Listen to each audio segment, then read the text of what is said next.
Tonight on NOIR. 5 and 3, 5 and 3. There you go.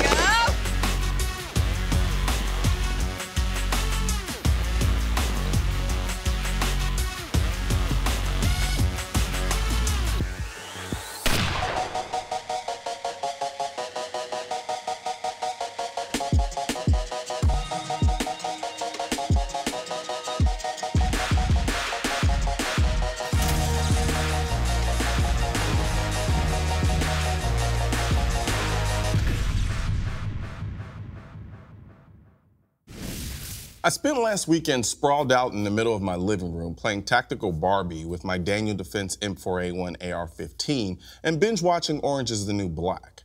As I sat there surrounded by optics, weapons-mounted lights, rail covers, and watching a group of women flirt with self-loathing and insecurity, I thought to myself, I'm really happy right now. I could have just as easily been slightly inebriated at a day party with my friends playing I See You Looking at Me, Looking at You with the cute girl across the room, but I was perfectly happy playing Find the Right Optic for my rifle instead. Gun guys and girls across the country know what I'm talking about. You buy a rifle and then you spend half of its life finding accessories and add-on parts for it just so you can step back when you're done and say, damn, that's a good-looking rifle. We in America love our guns. From the collector who just spent 145 grand on a Holland & Holland over and under shotgun, to the college student who finally saved up enough money to buy Smith & Wesson M&P. To the people in America, these are all moments of celebration. To people in other countries, they don't get it. They don't understand our love affair with the gun, and that's because they don't understand our freedom. When you buy a gun, shoot a gun, accessorize a gun, watch a gun video, go to a gun show, gun store, gun range, you're telling the world this is what free society looks like. And sure, America has a couple of boogers in her nose, but it's nothing compared to the cancer of oppression that takes place throughout the rest of the world. The lion doesn't concern himself with the opinions of sheep. And because the people of America are free to exercise their Second Amendment right, which essentially protects all our other rights, we should celebrate it unapologetically. Because the moment we start apologizing for our rights, we're in danger of losing them. So celebrate what the gun represents in the hands of good people. Period. Yeah. Are you mocking me? Period. No, you're absolutely right. Tactical Barbie. Yeah, it's like, have you ever sat and like played with the different accessories that, oh, that's right, you have it because you don't have an AR-15. I was like, no, I've never sat there, but I'm having a hard time believing that you would rather sit there and tinker with your gun than go hang out with a hot girl at a day party. It's not the matter of me rather doing this than that. I could have been doing that, but that provides me just as much, well, kind of, the same amount of joy as going to a party and hanging out with my friends. Okay, I could get that. On the surface level, people look at that and think, wait, you're sitting there tinkering with your little rifle. Like, to some people that sounds boring. But if you're a gun person who's really into guns, you understand the kind of joy that that brings to you. Yeah. You know what I mean? I'll let you know when I do get my AR-15 if I'm gonna sit home and decide between which optic I want to put on there. You may not, because everybody enjoys the gun their own individual ways. And that's what I love about it. It's the whole idea of celebrating the firearm the way that you want to celebrate it. That's what it's all about, and that's exciting. Were you as concerned with the Second Amendment, though, before you got into guns? Did it ever really cross your mind? No, I was apathetic. Like you just never thought about it? It was never a concern to me. Mm-hmm. And that's kind of the point that I'm trying to get at. Yeah. And what I really want to convey with this show as well is that when you get into something and when you start to develop some type of attachment to it, whether it be a full-blown out passion or just a generalized interest in it, sure, you inevitably want to protect that interest. Yep. You know? Absolutely. And so the same goes with guns. The way we sit up here and talk about how it's almost impossible for someone to go to a range and not enjoy the experience is that same level of enjoyment fosters a level of protection for the ability to enjoy that gun. Sure. And so I think the more we celebrate the idea of the firearm and what it represents in good people's hands, because it goes without saying, there are people who are doing terrible things with guns. There are. But we can all agree with that. We're beating a dead horse at that point, because we understand that Gun control isn't going to solve that problem. There are other ways to go about dealing with those issues. But in the time being, if we continue to shy away from that and not really embrace and celebrate what the gun has done for this country, we're going to start to lose the ability to enjoy that. What I want to do is be blatant and bold about the idea of celebrating the firearm. Yep. Because there's a segment of people who think that idea is preposterous, it's crazy. I don't think it is. And there's a ton of other people who don't believe the same thing. I think the majority of people would, in America. Yeah, but what I want to do is I want to empower them to actually stand up and say it. Yeah. And not be apologetic about owning a firearm. Absolutely. Well, we're going to move on to the next segment, but I think this fits perfectly. Definitely keep your GunFest ideas coming in and show us how you want to celebrate the firearm lifestyle.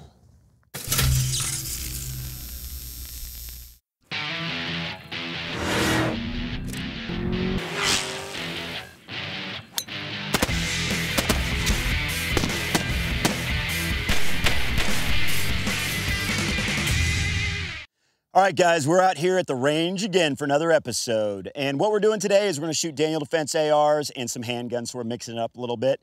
What we're going to do is start out here at about 100 yards, and we are going to hit 4 pieces of steel. I'm shooting with my teammate Edgar, Amy, and Colion, of course, are shooting as their team. We're all going to be shooting individually. Then we're never going to be shooting at the same time during this course of fire. So Edgar's going to start. He's going to shoot 4 pieces of steel, 1 shot each. I shoot the 4 pieces of steel, 1 shot each. At that point, we're going to move to the next barrel, next shooting position, about 75 yards. Do the same thing, 50 yards, do the same thing. At that point, we are going to sprint over in this direction. We are going to stop at this barrel. Edgar is going to be here. He's going to shoot 5 shots center body and 3 shots head. Then I shoot the same thing. Again, we're not shooting at the same time as teammates. We're running over here at that point. We're going to put the rifles down, put them on safe, and put them down on the ground on some cardboard. It's a little bit muddy today. And then Edgar's going to be shooting from this position. He's going to shoot popper, plate rack, popper, bowling pin. As soon as that bowling pin falls, it's my turn to shoot over at this barrel. I shoot the popper, plate rack, popper, bowling pin. So there's some other people who are excited to shoot here, obviously, the next range over. But so that's going to be it. That's going to be the end of our time at that point. And you guys ready to shoot? Yes. Yeah. Okay. Guys, this is Edgar Jones. He was nice enough to come shoot with us today. No, I'm not his mini-me. And by the way, they say that cameras put 10 pounds on you. They do, because I look fat on TV. But Edgar actually makes me look 2 feet shorter. So I don't appreciate that about you as my teammate. But I did pick Edgar as my teammate. But he's been in the NFL for 7 years now, played for the Baltimore Ravens, Kansas City Chiefs, and most recently the Dallas Cowboys. So, Edgar, thanks for coming out. I see what you did here. I know. You got tired of losing. The ringer. Yeah. So I saw Edgar shoot a little bit earlier, and he can shoot. He is a ringer. I'm cheating. This is my segment. I say it every episode, and I'm cheating, and I'm okay with that. So when they lose, it makes it all the better. Yeah. Yep. I did talk smack last time, and we lost, but I don't think we're gonna lose. We're not gonna lose. We're not gonna lose. Oh, y'all want to be a team now? So Edgar, a little bit of your history. You're from Louisiana. You grew up hunting and shooting, and you've obviously improved your Rayville, skills Louisiana, since. small town. Grew up on the farm, Nice. hunting, fishing. Hey. All the Snowboard, small Small things. town, Simple Louisiana. things. Yeah. You mentioned you snowboard, but you don't do it in Louisiana. No, up in Aspen. I went to Aspen. Nice, Colorado. nice. Yeah. You know the Nice best trip. places to go. Yeah, yeah. Well, that's awesome. Again, safety being the biggest issue. We're gonna have fun like we always do. We have tactical, or we have Trident response here to make sure that we're safe on the range, watch our every move, and we're just gonna get this done. And we are gonna go. whip you guys. Go. So. Ah, I'm cheating, but that's I don't okay. think so. Edgar, let's get it done, man. All right, buddy. All right. Let's go. Let's get it on. You guys ready? We're ready. And let's go. Edgar, do it.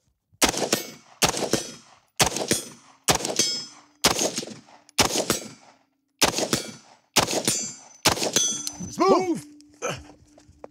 Do it. All right. All right.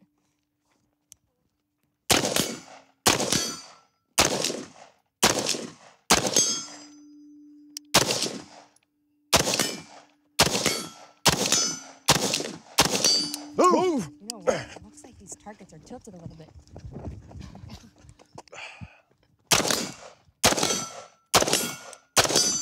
There you go. Move. Thanks for not making me look too slow. You shoot this. 5 to the body, 3 to the head. I got you.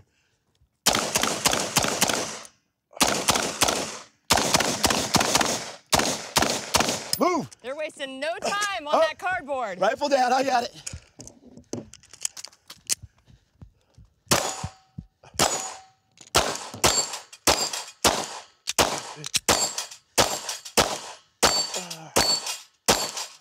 Yeah.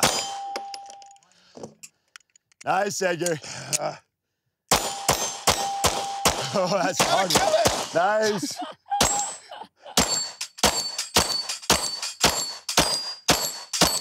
God dang. Hi, Mr. Tactical.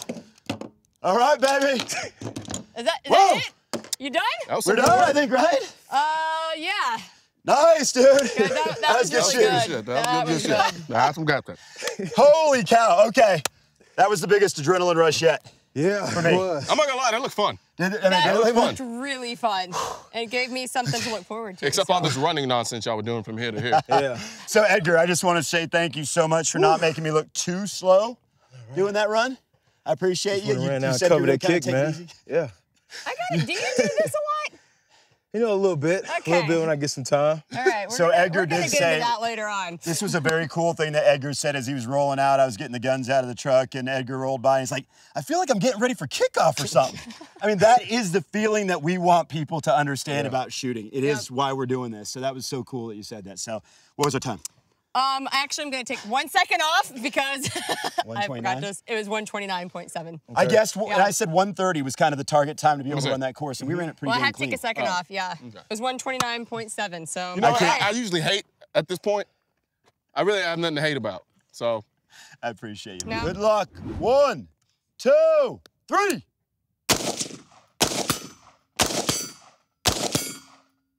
Colion. Clean, go. Nice. Job. You got it. You got it. Clean, nice. Uh-oh. Ah. Let's go, Amy.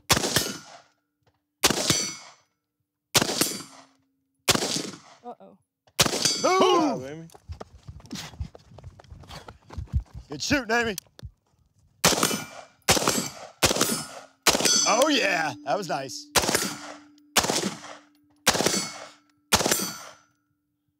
Nice move, guys.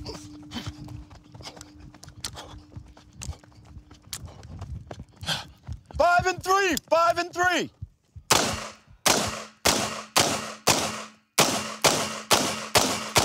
Amy, 2 inches high, 2 inches high. There you go. 2 inches high. Nice job. Move. Right down. Good job, guys. All right. You guys are running fast. Where are we at? 1 minute. Good job.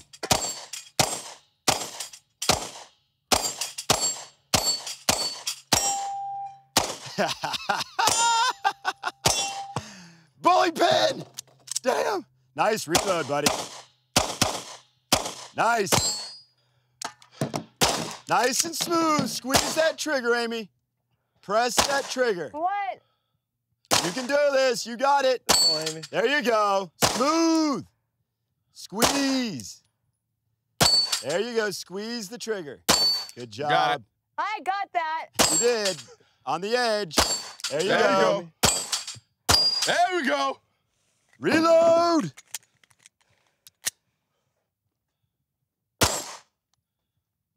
There you go, Amy. Nice. Yeah. Awesome. Bowling pin. Bowling pin. Slow down, slow down, slow down. There we go. Nice. All right. What'd you get? 159. Nice. All right. Come on, come on. All right, guys. 159.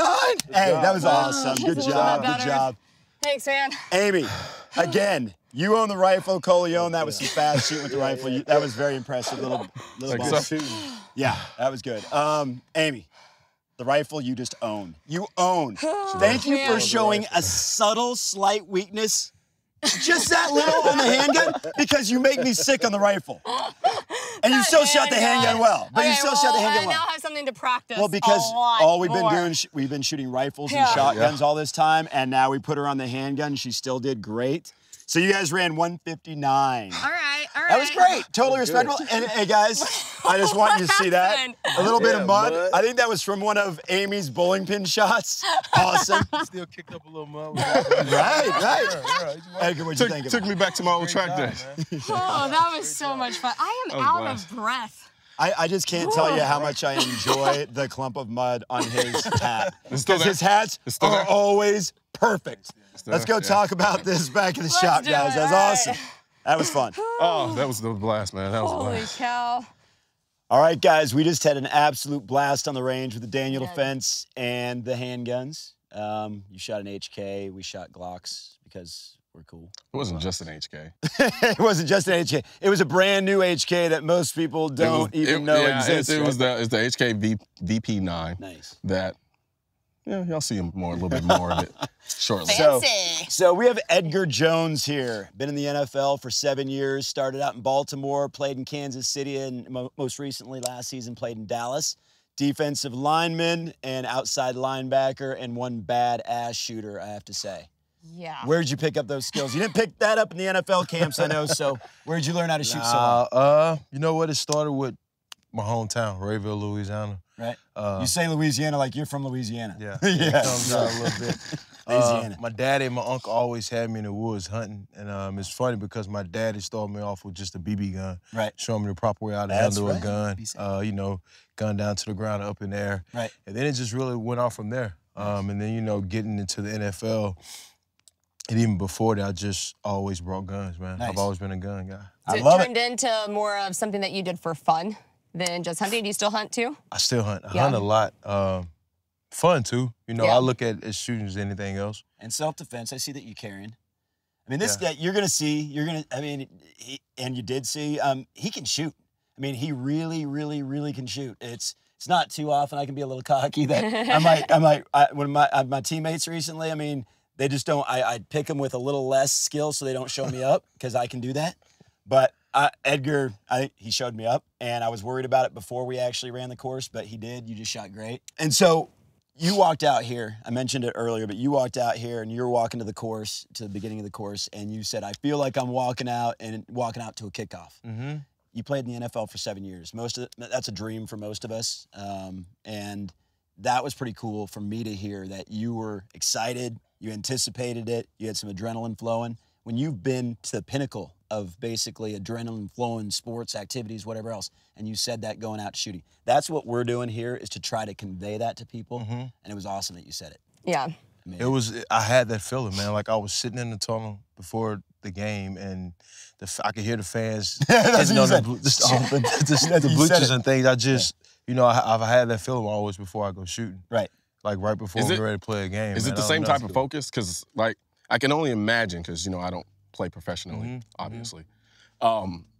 Right before you go out and you hear the fans in the stands and you're in that tunnel, like, because I know, like, after we hit that mad sprint and I pull up and I got to the handgun, I pull it up. It was weird. I honestly thought I was gonna have a harder time concentrating, but it's almost like I kind of zoned in a little bit. Tunnel vision a little bit? Yeah. Were there parallels? I mean, you were obviously drawing a parallel to it, but is it the same Do you hear exact the feeling, crowd? or is there certain subtle differences I between mean, the two? does the crowd go away? Do you stop hearing the crowd when you get that focus? I mean, because that's kind of how I'd imagine. When it I'm for out there, sure. I think I block it out. Right. You hear it for a little bit, but then you got to focus back onto Is this that guy how in you were front of so you trying to kick steady? your butt. Yeah.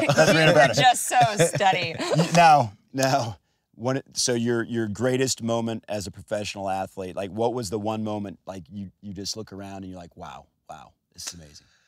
You know what? I think it's two moments. My Okay. first NFL game, I actually got out there and beating all the odds and the things I've overcame, and Right. being from a small town, getting out there and be like, man, I finally made it. Undrafted, by the way, made it in the Undrafted. NFL, Awesome. 7-year career, still going, undrafted. That is super cool, My second moment, second year, AFC Championship against the Steelers. right? It's middle of December, Hope you guys playoff beat 'em. moment. I hope you guys beat we them. lost. Oh. But it's the AFC Championship, and let me tell you something, man. You go to Pittsburgh and their fans and those yellow towels waving, Right. and you realize, like, man, this is the playoffs. Right. That was another moment. That's you cool. know, that That's you cool. just kind of look around. And, You just know, gave props Yeah. to the Steelers fans, but I mean, it's a they're great mad place men. to play in. Yeah, they're mad. It's a great place to play in. Well, That's Edgar, cool. I speak for all of us. Please come on the show again. I mean, we're this gonna was a have lot you of Thank fun you guys having you for out having me. here. Thank you. Definitely. You Well, we are. want to say thank you again to ETTS. We just love this place. You guys know that. So thanks a lot, and we'll see you soon.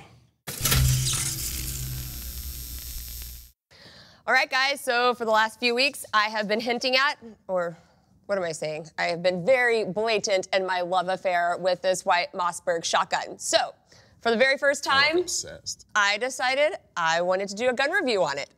And so I did. This is my very first gun review. How about you guys take a look, and I hope you enjoy it. The Mossberg 930 auto-loading shotgun in Cryptek Yeti camo is a gun that embodies both power and beauty in equal parts. It has the ability to make me look at that bruise on my shoulder and smile as I remember what it felt like to push back against it even harder as it tried to show off that power. For a first-time shotgun shooter, that power is surprisingly more subdued than I thought, thanks to the ported barrel, or what I affectionately like to refer to as the tiny holes in the end of the barrel. Feeding the shells into the magazine and loading the shells in the receiver with the bolt open was easy, even though at first I was drawn in by this gun's beauty. The extra long barrel length did throw me off a little. One good look at this baby and her uniqueness will politely tell you she means business. For this particular Mossberg, with its semi-automatic action and magazine tube that extends well beyond the muzzle means, in my terms, more time shooting and less time reloading, or more time having fun. Don't get me wrong, there is no mistaking any of her ease for lack of quality. She has depth that can be seen and felt in her accuracy and functionality, but most importantly in how she brings a level of excitement and joy to all that know her. You see, I choose my guns like I choose my handbags, where functionality, dependability, quality, and beauty are all on the top of my list. And I've got to say, things just don't get prettier than this. So, my turn. What'd you think? Well, I can't help but think back to when I initially said a few episodes ago that before you know it, you'd be doing your own gun reviews with your own double entendres and so forth and so on. And then I vividly remember you flat out denying it and saying that would probably never happen. Yeah, did I laugh at you? Yeah. I probably did. Yeah. Well, it's so different I just when want you to look in the camera right now and tell the world that you're a hypocrite. What? Okay, maybe. I don't think that's hypocritical. I think I evolved. There's a difference. There is a big difference there. Oh, you had an evolution in your faith? I did. But okay, here's the funny thing though. I'm not gonna lie, when I first set out to do this review, it was so funny how I'm like, oh my gosh, like I'm not really sure like what I should be reviewing. And you told me something that really helped when I went out with the gun. You said just have fun and just talk about the experience that you have with it. And that helped me see that gun in an entirely different light. And I had so much fun. And then as I was shooting it, then I started paying attention more to the technical aspects of it. And so I just had such a blast doing this. Hopefully I will find another gun that I want to review in the future. It might not be every week, but this was really fun. It was, and I think you did an awesome job. I think the reviewing process, I mean, you have your more technical reviews and then you have your more experienced reviews. Yeah. And the kind of feeling that the particular gun gives you. I've always tried to dance in the middle, with leaning more towards the emotional experience of utilizing the firearm. I could do a technical review all day long, but there's something about sharing your experience with the rest of the world that's just kind of fun. And being able to tell the world, like this is the experience I have, and the people who've had the same experience, they can then, you know what, I had the same experience. Or you can make people jealous who haven't actually shot the gun before and make them actually want to go out and do the same thing. Well, I kind of looked at it like I want to tell a story, because when I go out and I go shoot, I have a story to tell. Yeah. And okay, why do I want to take the gun out? Why do I want to take this particular gun? For me, it all started because I thought it was pretty. Yeah. I mean, literally everyone looked at me like, why do you need that in Texas? Like, you're not going snow goose hunting. And I'm like, it doesn't matter. I just want this gun. And so from there, that's kind of how my love affair started with it. But yeah, I really do hope that there will be more to come in the future. So I mean, you have my blessing. Well, awesome. Hey guys, we're sitting down today with Mr. Tom Taylor. Hi, Tom. Hi, Amy. Thanks for coming on today. Great to be here. Well, guys, Tom is the Senior Vice President of Sales and Marketing for Mossberg. And as you know, Mossberg is a sponsor of NOIR. So I wanted to give you an opportunity just to let everybody know how Mossberg got involved with the NRA Freestyle. Yeah, I mean, when we first saw the concept of NRA Freestyle, we thought it was so spot on with what we're trying to accomplish with the brand at Mossberg, and particularly Noir, and really all aspects of freestyle, how it works and how it touches people, and the diversity it brings. You know, as a brand, you know, Mossberg has, I think over the years, been sort of pigeonholed as a shotgun company. You know, it was my granddad's gun, or it was the first gun I ever had, and a lot of things that people perceive Mossberg to be. But we have such a great family heritage and family ownership, American company, you know, 94 years old, and all those things. And so we touch a lot of people. You know, the U.S. military gun for almost 30 years. You know, over 40 youth products.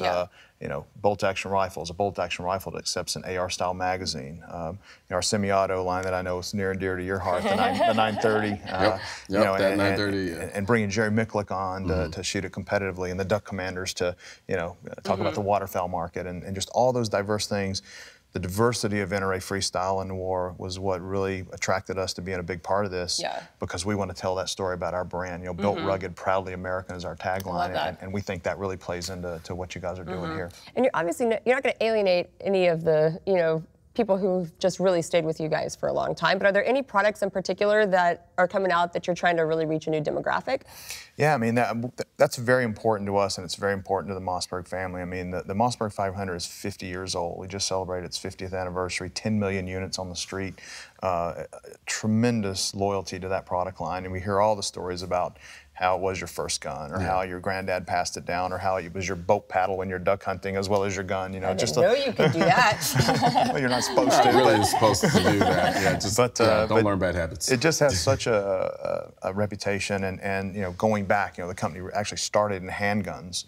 With the Brownie pistol, you know, in 1919 when it was founded. And so there's a lot of neat things, and we have no intention of walking away from our heritage and our background and our history. But what we also want to do is take this built, rugged, proudly American theme again across bolt-action rifles and lever-action rifles and ARs and our semi-automatic line and all the things that we're doing, and we want to keep growing it. You know, this year at SHOT Show, we're looking at, and we've had some tremendous years with our Flex shotgun platform and the MVP rifle and some of the things that we've done over the past few years. But this SHOT Show is really going to be even better than some of the ones in the past. We have several new product lines. We're not quite ready. It's a little bit early to talk about them yet, but we'll be happy to do that as time goes on the show. But yeah, we may let you shoot some of them at the range. But we'll certainly talk about those more specifically. But you know, part of what we're trying to accomplish with our brand leading up to SHOT Show is that we are very proud that we're an American company, and we have one of our factory and headquarters is in Connecticut, North Haven, Connecticut, and our main factory is in Texas, and we're very proud of those facts. But you know, there's something to be said for being an American and being a patriot. And so one thing we're going to be working toward in a couple of weeks in a Facebook program that we're going to introduce is what is a modern day patriot. And there's a lot of stories out there about patriots that aren't necessarily the conventional way we used to think of the patriot, so to speak. So we're really excited about kicking this off on Facebook and telling stories about Americans who show their patriotism in unique ways. And we already have a number of stories that have come to us that we want to tell to help kind of lead into this. When does that launch? A couple of weeks, we're going to be launching on Facebook. What is a modern day patriot? And we'll be excited to talk about that a little more in the future, in the near future. So wonderful. And I'm looking forward to just the rollout of all the new products, and you'll be able to see them first, you know, here on Noir, on Sharp Daily. If you guys have not had a chance to check out Sharp Daily yet, do, because you're going to see some really cool stuff there. So again, thank you so much for coming out. All right, great to be here. Appreciate it. Thank you. Absolutely. Anybody who's followed me for some time knows that I'm a big fan of The Walking Dead. And one of my biggest pet peeves about The Walking Dead is that they always do this like weird mid-season hiatus break in the middle of the show. And it usually really makes me angry, but I get it. I get it now because we're about to do it to you. We're 8 episodes in, and right now we're getting ready to take our little mini hiatus mid-season. Yes. And we're going to take that time to do some more training and R&D, and then we'll pick back up at the beginning of September. Yep. Well, I mean, definitely, guys, during that time, we want to still hear from you. So you're going to be able to reach out to us, of course, on our Twitter, on Instagram, Facebook, you know, however you've already been communicating with us. But we would also love to get some of your feedback on what you guys want to see in the next season. So there's going to be a great survey on nrafreestyle.tv, so definitely check that out. And then we're not leaving you hanging in the month of July and August. We actually have some really cool, never-before-seen interviews and some exclusive behind-the-scenes footage. So don't stop checking in. Come back, and there will definitely be things for you guys to check out. And for all of you who hate the show, please take all this time. I really want you to be very valiant in taking time and collecting all of your hate so that you can make sure you put them in all the comments next.